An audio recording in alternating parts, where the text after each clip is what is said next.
Olá, veja os destaques de hoje do Assembleia em Foco, segunda edição. Porto do Itaqui realiza operações simultâneas com eficiência, reduzindo o tempo de espera de cargas. Aumenta o número de registros de empregos formais no Maranhão. O governo do estado lança programa de microcrédito na mão, que beneficia micro e pequenos empreendedores maranhenses. O Hospital Universitário participa de mutirão nacional de procedimentos e cirurgias para quem está na fila de espera. Você vai ver também um passeio pela Cafua das Mercês, local que guarda objetos e histórias do comércio de escravizados do século XVIII. O Assembleia em Foco, segunda edição, está começando.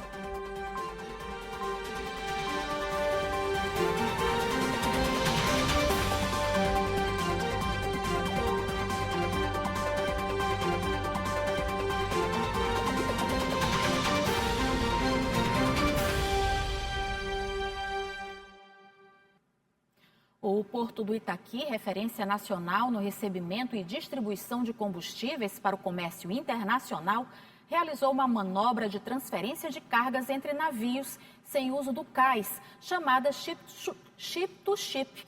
A operação aumenta a eficiência das movimentações e reduz o tempo de espera das cargas.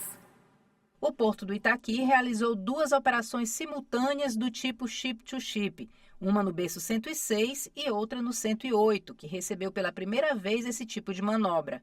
A operação transfere carga entre navios sem uso do cais, o que aumenta a eficiência e reduz o tempo de espera. Os navios a contrabordo, a gente ganha produtividade, ganha flexibilidade e ganha capacidade, porque eu abro espaço para que outros navios possam ir para outros berços, onde antes esse navio que está atracado do ladinho do outro, ele tinha que ir para outro berço para transferir carga de um para o outro.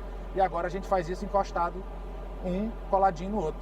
No berço 108 foram transferidos 6.000 metros cúbicos de querosene de aviação. Já no 106, o destaque foi o descarregamento de 40.000 metros cúbicos de diesel S10. Nós estamos aqui com 2 operações de Ship-to-Ship, uma no Pier 106 e outra no Pier 108. No Pier 106, nós estamos com uma transferência de óleo diesel S10 e aqui nós estamos fazendo uma transferência de QAV. O Itaqui já soma 40 operações Ship-to-Ship em 2025, com 1 milhão de metros cúbicos movimentados. O porto é referência nacional no recebimento e distribuição de combustíveis, conectando o Maranhão a mercados do Brasil e do mundo. O grande ganho dessa operação é que eu recebo no Itaqui, como a gente tem um porto de águas profundas, eu recebo navios de grande porte e transfiro a carga para navios de pequeno porte, que vão subir Rio Amazonas, que vão para o nordeste do Brasil entregar essa carga em portos onde o navio original não poderia entrar por causa do tamanho dele. Então a gente acredita que isso vai passar a ser contínuo e isso vai trazer grande ganho de produtividade e de volume aqui para o Itaqui. Dados do Cadastro Geral de Empregados e Desempregados apontam que mais de 3.500 postos de trabalho com carteira assinada foram abertos no Maranhão. Os setores de indústria e construção civil foram os que mais empregaram. Apenas nos 4 primeiros meses do ano, a geração de empregos formais foi mais do que o dobro registrado no mesmo período do ano passado. Nos últimos meses, o Maranhão tem registrado um saldo positivo na geração de empregos formais. No mês de maio, por exemplo, segundo dados do Cadastro Geral de Empregados e Desempregados, o CAGED, mais de 3.500 novos postos de trabalho com carteira assinada foram abertos no estado. Se a gente comparar os resultados desse ano com os resultados do ano passado, nós temos motivos para poder ficar felizes com que o mundo do trabalho, os espaços, os empreendimentos que aqui têm chegado ao Estado, têm provocado na nossa economia. Em maio, os setores que mais contribuíram foram o de serviços, seguido pelo de construção e depois pelo comércio e pela indústria.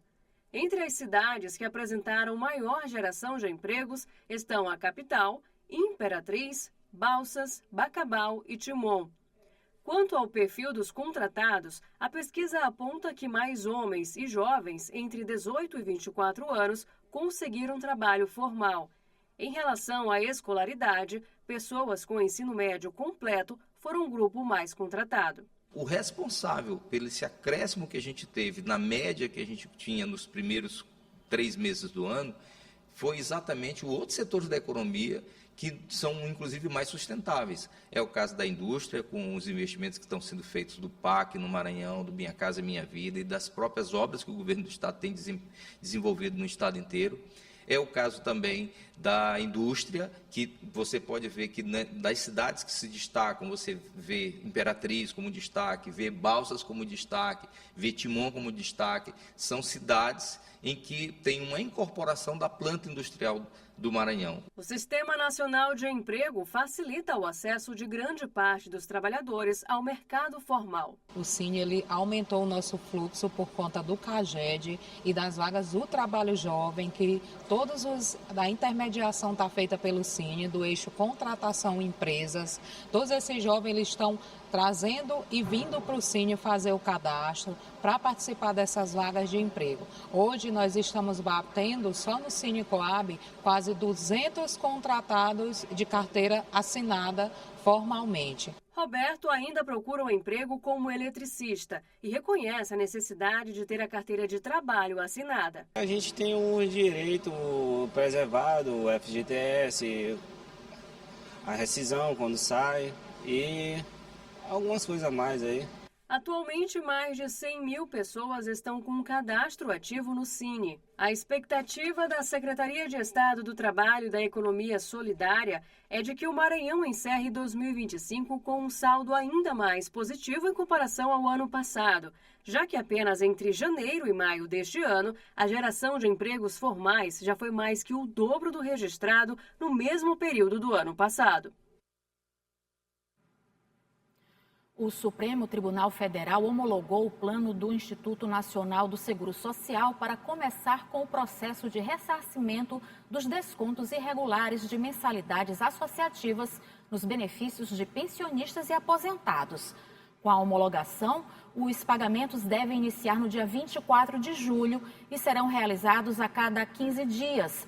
As quantias serão corrigidas pelo Índice Nacional de Preços ao Consumidor Amplo, que indica a inflação. Houve determinação também da suspensão de processos e decisões judiciais em todo o país sobre a responsabilidade do INSS e do governo federal a respeito dos descontos ilegais.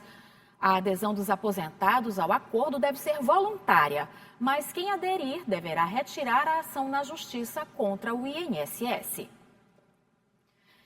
E o governo do estado lançou um programa que oferece microcrédito e capacitação para micro e pequenos empreendedores maranhenses. A expectativa é aumentar a procura por empréstimos, melhorando o fluxo da economia no estado. O programa Microcrédito na Mão, parceria do governo do Maranhão com o Banco do Nordeste, Sebrae e Famem, foi lançado em uma cerimônia no Palácio Henrique de La Roque, em São Luís. O acordo facilita o acesso ao microcrédito e a serviços de orientação e capacitação para micro e pequenos empreendedores, utilizando as unidades do Viva Procon. Esse também é um exemplo que a gente está dando aí para o Brasil, que a gente precisa ser parceiro, a gente precisa ser amigo do pequeno empreendedor, pagando o juro dele. Então, nem todos os estados têm essa decisão, mas aqui a gente tomou essa decisão porque a gente aposta muito na geração de emprego, na geração de renda. E é esse pequeno empreendedor lá na periferia, no bairro dele, que ele precisa ter o seu negócio, que ele precisa apenas do apoio. Essa parceria que o governador tem sempre buscado, junto com as instituições financeiras, como o Banco do Nordeste, e as outras instituições também, como a Famem, visa exatamente fortalecer o crédito para um setor da economia que precisa desse apoio e desse suporte, que são os microempreendedores, os microempresários que necessitam desse aporte para começar a dar volume nos seus negócios. O crédito será oferecido pelo Cred Amigo do Banco do Nordeste, maior programa de microcrédito produtivo da América Latina. Em 2024, o banco investiu quase R$1,5 bilhão em pequenos negócios no Maranhão. Com mais pontos de consulta no estado, a expectativa é aumentar a procura pelos empréstimos. O Banco do Nordeste está muito satisfeito com essa oportunidade de estar fazendo essa parceria aprofundada com o governo do estado do Maranhão e não tenho dúvida que isso vai gerar muitos frutos em favor aqui do povo do Maranhão. Faz a gente acreditar, que empreender é possível, até para aqueles que têm pouco acesso, poucos recursos, e isso nos esperança, né? Nos dá esperança de construir um negócio a partir daquilo que a gente tem, né? E esperançar naquilo que a gente sonha quando a gente é um empreendedor pequeno. Eu acho muito positivo. A agenda do governo contou ainda com a inauguração de uma nova unidade do Viva Procon, a de número 100, localizada no Shopping Rua Grande. De acordo com o governador Carlos Brandão, a ideia é chegar nos 217 municípios. Assim, o Viva Procon vai levar muito mais do que o serviço de retirada de documentos, mas também será ponto de apoio para o Banco do Nordeste. O nosso propósito, presidente, é chegar em todos os 217 municípios. Estamos expandindo de forma bem ágil essas unidades do Viva Procon para cada município. Independente do tamanho do município, nós teremos uma unidade do Viva Procon em todos os municípios. Não mais com apenas aquela finalidade apenas de emissão de documento. Agora com a finalidade também de um agente financeiro com essa parceria com o Banco do Nordeste. E veja no próximo bloco, o Hospital Universitário participa de mutirão nacional de procedimentos e cirurgias para quem está na fila de espera. E veja ainda a história da comercialização de escravizados do século XVIII, guardada através de objetos e utensílios reunidos na Cafua das Mercês, no centro de São Luís. A gente volta já.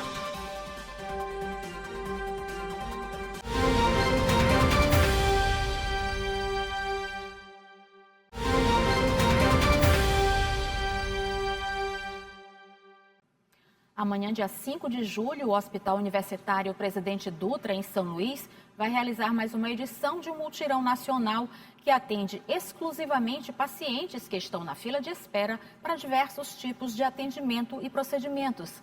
A repórter Carla Bianca tem mais detalhes sobre o assunto.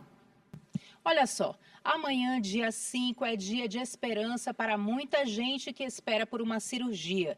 Só no Hospital Universitário da UFMA, aqui na capital, a expectativa é realizar mais de 120 cirurgias e cerca de 300 procedimentos, o maior número entre todos os hospitais participantes do mutirão de AE. A mobilização, que acontece em 45 hospitais universitários do país, é dedicada a atender exclusivamente quem está na fila de espera.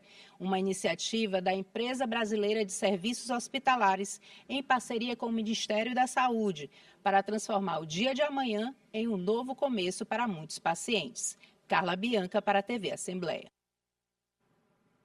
E vamos ver agora como fica o tempo no fim de semana. Paula Torres vai contar para a gente a previsão para os próximos dias. Boa noite, Paula.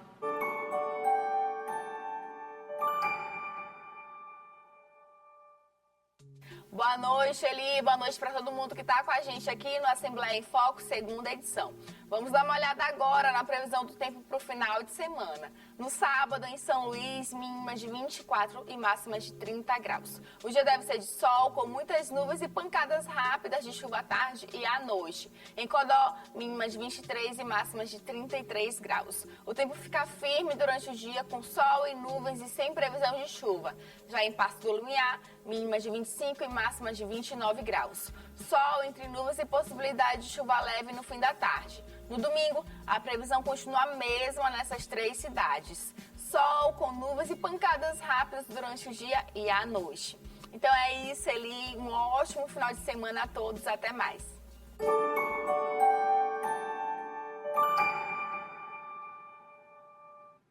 As notícias que envolvem o trabalho da agricultura familiar, agronegócio e temas envolvendo a região rural do estado, você acompanha no Maranhão no Campo todo sábado.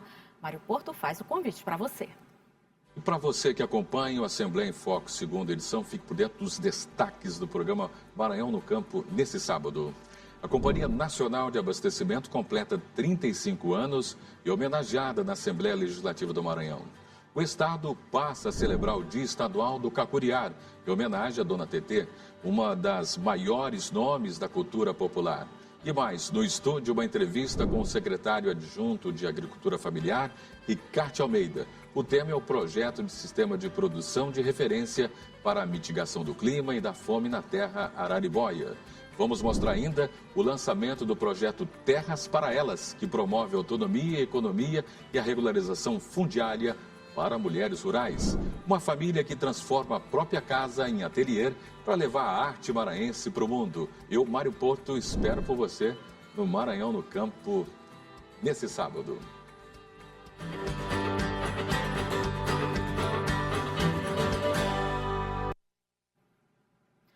Agora eu convido você para um passeio pelo século XVIII, mais precisamente na região do comércio de escravizados, que fica no centro histórico de São Luís. Esse passado triste, mas importante, deve ser lembrado para não ser repetido e pode ser conhecido na Cafua das Mercês, um museu que reúne memórias, histórias e resistência.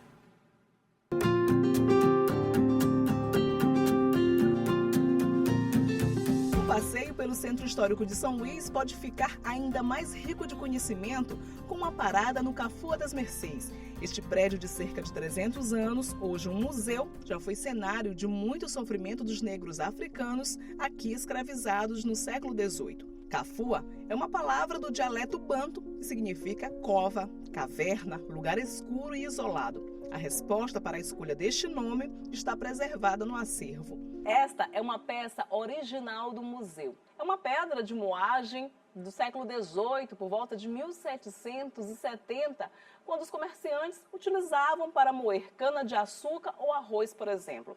Mas ela também marca uma fase triste e importante da nossa história.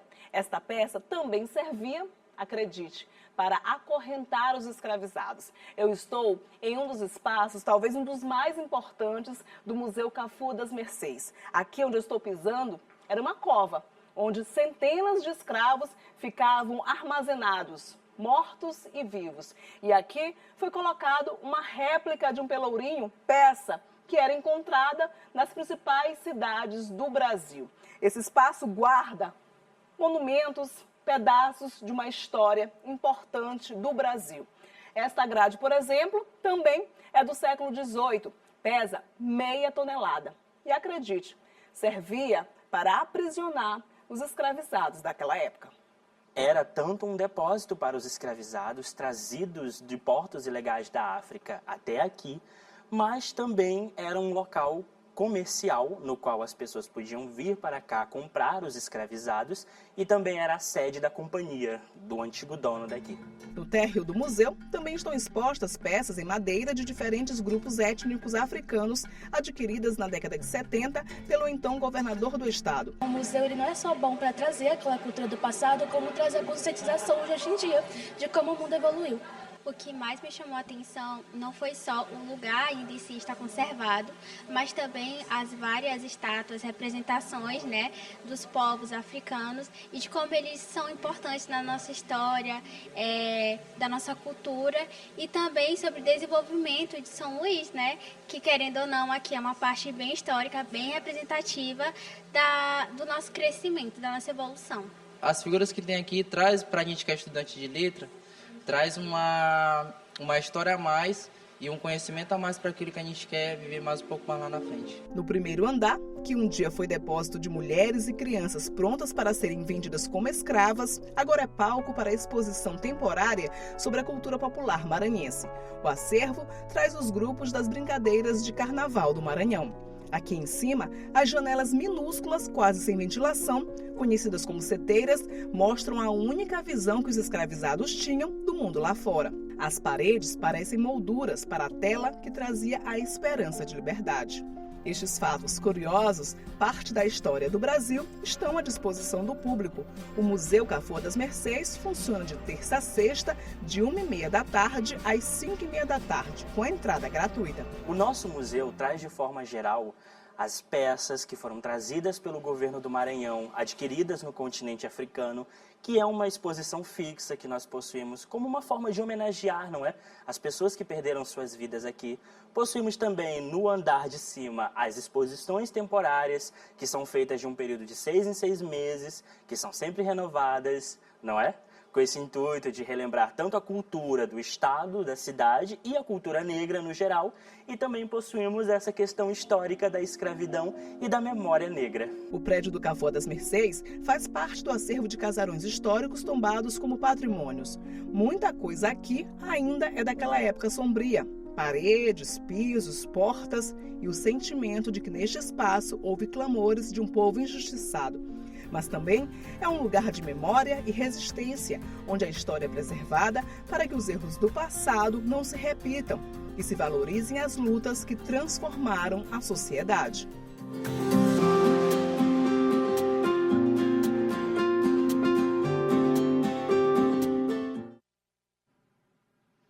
O AF2 termina aqui. Para rever as reportagens de hoje, acesse o site al.ma.leg.br/tv. Para você, uma boa noite e aproveite seu fim de semana. A gente volta a se encontrar na segunda-feira. Até lá!